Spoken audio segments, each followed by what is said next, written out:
शरणं गच्छामि। सम्मानित साथियों, नमो बुद्धाय, जय भीम। आज का अंबेडकर संदेश बेहद क्रांतिकारी होने वाला है। आज के अंबेडकर संदेश में हम बात करेंगे बौद्धों के लिए एक बहुत ही आश्चर्यजनक घटना। यदि आप बौद्धवादी हैं, बुद्धवादी हैं, यदि आप अंबेडकरवादी हैं, तो आज की वो आश्चर्यजनक घटना जो यहाँ पर मांसाहार से जुड़ी है, बौद्ध धर्म से जुड़ी है। प्रश्न ये है कि क्या बौद्ध धर्म में मांसाहार अलाउ था, मांसाहार करने की अनुमति थी? भगवान बुद्ध ने इस बारे में क्या मार्गदर्शन किया है? आज भगवान बुद्ध की वाणी को भी हम वहाँ पर शामिल करेंगे, जो मांसाहार के बारे में भगवान बुद्ध ने निर्देशित किया है या अपना मार्गदर्शन दिया है, नियम दिया है। आखिर वो कौन से नियम है जिन नियमों का पालन करते हुए एक बुद्धवादी, एक अंबेडकरवादी मांसाहार कर सकता है? आज का अंबेडकर संदेश इस तरह से बहुत महत्वपूर्ण है क्योंकि जिन लोगों के मन में ये शंका है कि बौद्ध धर्म में मांसाहार नहीं, जो बौद्ध को मानते हैं, जो बुद्ध को मानते हैं, जो बौद्ध धर्म के अनुयायी हैं या बौद्ध धर्म जिन्होंने ग्रहण कर लिया है, वो मांसाहार कर सकते हैं या नहीं, इस बात का मार्गदर्शन करने के लिए आज का अंबेडकर संदेश अगर आप अंत तक वॉच करते हैं तो निश्चित तौर पर आज कोई भी कन्फ्यूजन यहाँ पर नहीं रहेगी। ये आश्चर्यजनक माना जाता है कि बौद्ध या बौद्ध धर्मावलंबी, जो बौद्ध धर्म को मानने वाले लोग हैं, अनुयायी हैं, वो जब मांसाहार करते हैं तो उनको एक अलग नज़रिए से देखा जाता है। तो आइए आज के अंबेडकर संदेश में, जिसे हम आप तक पहुंचाने की कोशिश कर रहे हैं, बादशाह डॉक्टर अंबेडकर संपूर्ण वाङ्मय खंड 14 से अछूत कौन थे और वे अछूत कैसे बने। इस समय जो चैप्टर चल रहा है जिसका शीर्षक है ब्राह्मण शाकाहारी क्यों बने। आज चूंकि इस चैप्टर का अंतिम भाग है, इसलिए संपूर्ण चैप्टर का निष्कर्ष आज आपको मिलने वाला है। तो आइए शुरू करते हैं पेज नंबर 121 से पेज नंबर 124 तक।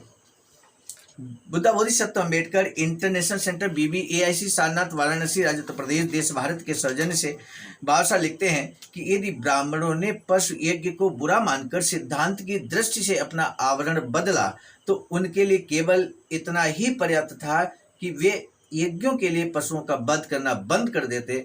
उनके लिए शाकाहारी बनना आवश्यक नहीं था किंतु वे शाकाहारी बनकर रहे।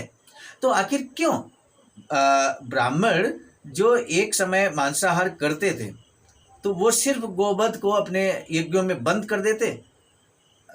इतना ही उनके लिए काफ़ी था, लेकिन फिर भी वो शाकाहारी बन गए। आखिर शाकाहारी क्यों बने, इस बात का भी जवाब आज के अंबेडकर संदेश में हम देखने वाले हैं। बादशाह लिखते हैं कि इससे यह स्पष्ट होता है कि उनकी दृष्टि गूढ़ थी और एक दूसरी तरह भी उनके लिए शाकाहारी बनना एकदम अनावश्यक था, क्योंकि बौद्ध भिक्षु भी शाकाहारी नहीं थे। इस कथन से कुछ लोगों को आश्चर्य हो सकता है क्योंकि सामान्य धारणा ये थी कि अहिंसा और शाकाहार में आवश्यक तथा अनिवार्य संबंध है। यह धारणा है कि बौद्ध भिक्षु मांस स्पर्श नहीं करते रहे होंगे, लेकिन यह एक भ्रांति है। वास्तविक बात यह है कि भिक्षु त्रिपोटी परिशुद्ध, 3 प्रकार से शुद्ध मछली मांस ग्रहण कर सकता था। आगे चलकर यह 5 प्रकार का हो गया। चीनी यात्री हुएंग सांग इससे परिचित था। उसने मांस के शुद्ध प्रकारों को सा चिंग कहा है।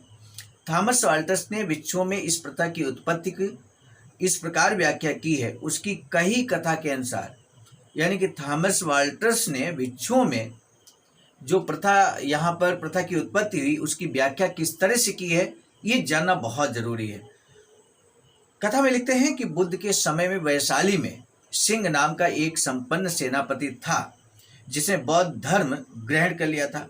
वह भिक्षु संघ का उदार समर्थक बन गया और भिक्षुओं को मांस ग्रहण करने की कमी न होने देता था। जब ये बाहर बात पता लगी कि भिक्षु इस प्रकार का तैयार किया हुआ भोजन ग्रहण कर लेते हैं तो तीर्थकों ने उनकी निंदा करना शुरू कर दिया। जो संयमी साधक भिक्षु थे, जब उन्होंने ये सुना तो भगवान को सूचना दी, यानी कि भगवान बुद्ध को सूचना दी। भगवान ने उन्हें संबोधन करके कहा, भिक्षुओं, किसी ऐसे पशु का मांस नहीं खाना चाहिए जिसे तुमने देखा हो।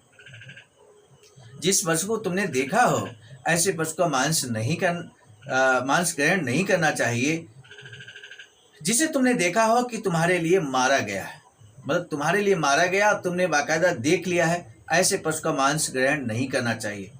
जिसके बारे में तुमने सुना हो कि तुम्हारे लिए मारा गया है, किसी ने बताया कि ये पशु आपके लिए मारा गया है, अगर आपने वो सुना भी है तो उस पशु का मांस आपको ग्रहण नहीं करना चाहिए, ये भगवान बुद्ध कहते हैं। किंतु उन्होंने भिक्षुओं को त्रिकोटि परिशुद्ध मत्स्य मांस की अनुज्ञा दे दी। मत्स्य यानी कि मछली के मांस की अनुज्ञा दे दी, अर्थात ऐसे पशु के मांस की जिसको न देखा हो कि हमारे लिए मारा गया हो, न सुना हो कि हमारे लिए मारा गया है, और न किसी प्रकार का संदेह ही उत्पन्न हुआ हो। इसे त्रिकोटि परिशुद्ध कहा गया। त्रिकोटि परिशुद्ध, एक बार हम पुनः रिपीट कर देते हैं। ऐसे पशु के मांस की जिसको न देखा हो कि हमारे लिए मारा गया हो, न सुना हो कि हमारे लिए मारा गया है, और न किसी प्रकार का संदेह उत्पन्न हुआ हो कि हमारे लिए मारा गया है। पाल और सुफेन विनय पिटक के अनुसार बुद्ध और भिक्षु संघ को मध्याह्न भोजन दिया गया था। यानी कि पाल और सुफेन विनय पिटक के अनुसार बुद्ध और भिक्षु संघ को मध्याह्न भोजन दिया गया था। इस भोजन के लिए ही एक बैल की लाश की व्यवस्था की गई थी। यहाँ क्लियर हो गया कि भगवान बुद्ध ने भी मांसाहार किया। एक बात क्लियर हो गई। निक ग्रंथों ने भिक्षुओं की निंदा की। बुद्ध ने ये त्रिकोटि परिशुद्ध का नया नियम बनाया। अब से जो मांस भोजन भिक्षु कर सकते थे वह त्रिकोटि परिशुद्ध अथवा त्रिकोटि परिशुद्ध मांस कहलाने लगा। इसे थोड़े में अदृष्ट, अश्रुत, अपरिशंकित अथवा चीनी अनुवाद के ढंग पर मेरे लिए मारा गया, ऐसा न देखा, न सुना, न संदेह हुआ कहा गया। तब दो और तरह का मांस भिक्षुओं के लिए नियम के अनुकूल ठहराया गया। जिस पशु की स्वाभाविक मृत्यु हो गई तथा जो किसी शिकारी पक्षी तथा अन्य किसी शिकारी पशु द्वारा मारा गया हो। यानी कि दो यहाँ पर तरीके और जोड़ दिए गए कि जो मान लीजिए स्वाभाविक मृत्यु से कोई पशु मर जाता है, या किसी शिकारी पक्षी, शिकारी मनुष्य नहीं, शिकारी पक्षी या किसी शिकारी पशु के द्वारा शिकार किया गया हो, ऐसे पशु को मारा गया हो, तो उसका मांस बौद्ध भिक्षु ग्रहण कर सकते हैं, बौद्ध अनुयायी ग्रहण कर सकते हैं। इस प्रकार 5 तरह का ऐसा मांस था जिसे कोई बौद्ध स्वतंत्रता पूर्वक उपयोग कर सकता था। तब यह अदृष्ट, अश्रुत और अपरिशंकित एक जाति हो गई और उसी में स्वाभाविक मृत्यु तथा पक्षी हंत को मिला देने से सा चिन्ह बन गया। जब बौद्ध भिक्षु मांस खाते थे तो ब्राह्मणों को उसे छोड़ने की कोई आवश्यकता नहीं थी। फिर ब्राह्मण मांसाहार छोड़कर शाकाहारी क्यों बन गए? इसका कारण इतना ही था कि वे जनता की दृष्टि में बौद्ध भिक्षुओं के साथ समान तल पर नहीं खड़ा होना चाहते थे। ध्यान दीजिए, अगर प्रश्न आपके समक्ष उत्पन्न हो कि ब्राह्मण मांसाहार छोड़कर शाकाहारी क्यों बन गए, तो उसका जवाब यहाँ पर है। बाबा साहब सटीक विश्लेषण करते हुए कहते हैं, कारण इतना ही था कि वे जनता की दृष्टि में बौद्ध भिक्षुओं के साथ समान तल पर नहीं खड़ा होना चाहते थे। यदि ब्राह्मण केवल यज्ञ करना और उसमें गोवध करना छोड़ देते तो इसका केवल एक सीमित परिणाम होता, अधिक से अधिक इससे ब्राह्मण और बौद्ध धर्म समान धरातल पर खड़े हो जाते। ये बात तब होती यदि वे मांसाहार के संबंध में बौद्ध भिक्षुओं का अनुकरण करते। इससे ब्राह्मणों को अपने आप को बौद्धों से श्रेष्ठ सिद्ध करने का अवसर नहीं मिलता, जो कि उनकी आकांक्षा थी। यज्ञों में गोवध का विरोध करके बौद्धों ने जनता के हृदय में आदर का स्थान प्राप्त कर लिया था। ब्राह्मण उन्हें इस स्थान से पदच्युत करना चाहते थे। अपने उद्देश्य की पूर्ति के लिए ब्राह्मणों को उस कुटिल नीति का अनुकरण करना पड़ा जिसे परिणाम की ओर देखा ही नहीं जाता। यह अति को प्रचंड से पराजित करने की नीति है। यह युद्ध नीति है जिसका उपयोग वामपंथियों को हटाने के लिए सभी दक्षिणपंथी करते हैं। बौद्धों को हटाने का एक ही तरीका था कि उनसे एक कदम आगे जाकर शाकाहारी बन जाए।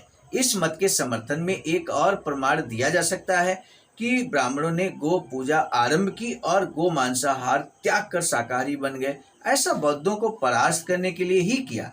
यह वह स्थिति है जब गोवध एक महान पातक बन गया, यह सर्वविदित है कि अशोक ने भी गोवध को एक अपराध नहीं ठहराया था। सम्राट अशोक ने भी गोवध को एक अपराध नहीं ठहराया था, ये सर्वविदित है और पिछले अंबेडकर संदेश में हमने आपको बताया था। भाषा आगे लिखते हैं कि प्रोफेसर, हाँ, बहुत से लोग उसे यह आशा रखते थे कि गोवध के लिए उसे आगे बढ़कर कदम उठाना चाहिए था। प्रोफेसर विंसर स्मिथ को यह बात आश्चर्यजनक लगती है, लेकिन इसमें आश्चर्य की कुछ भी बात नहीं है। बौद्ध धर्म सामान्य रूप से पशु बलि का विरोधी था, उसका गो के लिए ही कोई विशेष आग्रह नहीं था। इसलिए अशोक को इस बात की कोई खास आवश्यकता नहीं थी कि वह गो रक्षा के लिए कानून बनाए। बड़े आश्चर्य की बात है कि गोवध को महापातक घोषित करने वाले गुप्त नरेश हुए, जो हिंदू धर्म के बड़े प्रचारक थे। उस हिंदू धर्म के जो यज्ञों के लिए गोवध को अनुज्ञा देता है। डॉक्टर भंडारकर का कथन है कि हमारे पास इस बात का शिलालेख का अकाट्य प्रमाण है कि 5वीं शताब्दी के आरंभिक हिस्से में गोवध करना एक भयानक पाप माना जाता था। उतना ही भयानक पाप जितना कि किसी ब्राह्मण को मार देना। हमारे पास 645 ईस्वी का एक ताम्र पत्र भी है, जो कि गुप्त राजवंश के स्कंदगुप्त के राज्यकाल का है। यह एक दान पात्र है, जिसके अंतिम श्लोक में लिखा है कि जो भी इस प्रदत्त दान में हस्तक्षेप करेगा वह गोहत्या, गुरु हत्या अथवा ब्राह्मण हत्या के पाप का भागी होगा।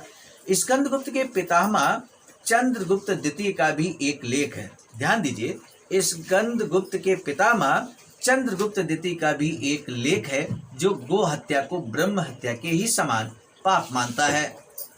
इसमें 93 गुप्त संवत्सर दिया गया है। यह 412 ईस्वी के बराबर होता है। मध्य प्रांत के सांची के प्रसिद्ध बौद्ध स्तूप के पश्चिम में खड़ा हुआ है। उसमें चंद्रगुप्त के एक अधिकारी के दान का भी वर्णन है। इसका अंत इस प्रकार होता है, जो भी इस व्यवस्था को विकृत करेगा उसे गो हत्या, ब्राह्मण हत्या अथवा 5 अनांतर का पाप लगेगा। इस कथन का उद्देश्य है विकृति करने वाला चाहे ब्राह्मण धर्म का अनुयायी हो चाहे बौद्ध धर्म का, दोनों को भयभीत करना। 5 अनांतर बौद्धों के 5 महापातक हैं। 5 महापातक यानी कि 5 पाप कर्म। महापातक मतलब पाप कर्म वे हैं। आपको देखो ध्यान देना है, 5 जो बौद्धों के 5 पाप कर्म हैं वो क्या माने गए हैं?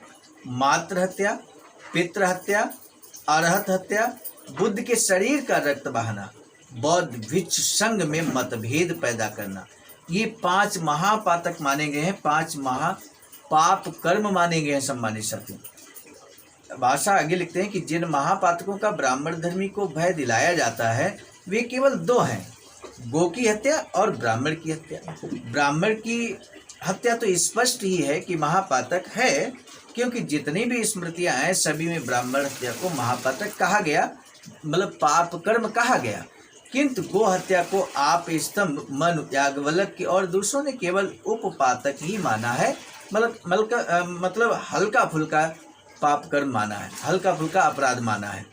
किंतु यहाँ इसे ब्रह्म हत्या के साथ जोड़ देने से और दोनों को बौद्धों के अनांतर्यों के साथ समानता का दर्जा दे दिए जाने से यह स्पष्ट है कि 5वीं शताब्दी के आरंभ में गो हत्या को महापातकों की श्रेणी में सम्मिलित किया गया।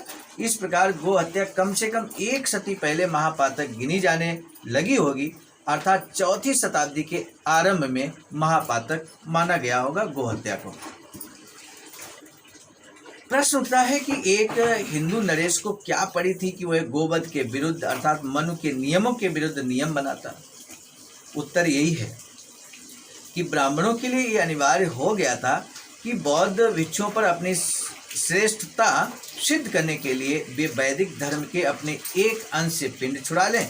यदि हमारा यह विश्लेषण ठीक है तो यह स्पष्ट है कि गो पूजा बौद्ध और ब्राह्मण धर्म के संघर्ष का परिणाम है। यानी कि गाय की जो पूजा की जाती है वो कुछ और नहीं बल्कि ब्राह्मण धर्म और बौद्ध धर्म के बीच चले संघर्ष का ही परिणाम है। ये निष्कर्ष तक हम लोग पहुंच चुके हैं। यह एक साधन था जिसका ब्राह्मणों ने अपनी खोई हुई स्थिति को पुनः प्राप्त करने के लिए उपयोग किया। ये चैप्टर यहीं समाप्त होता है। चैप्टर का शीर्षक था ब्राह्मण शाकाहारी क्यों बने।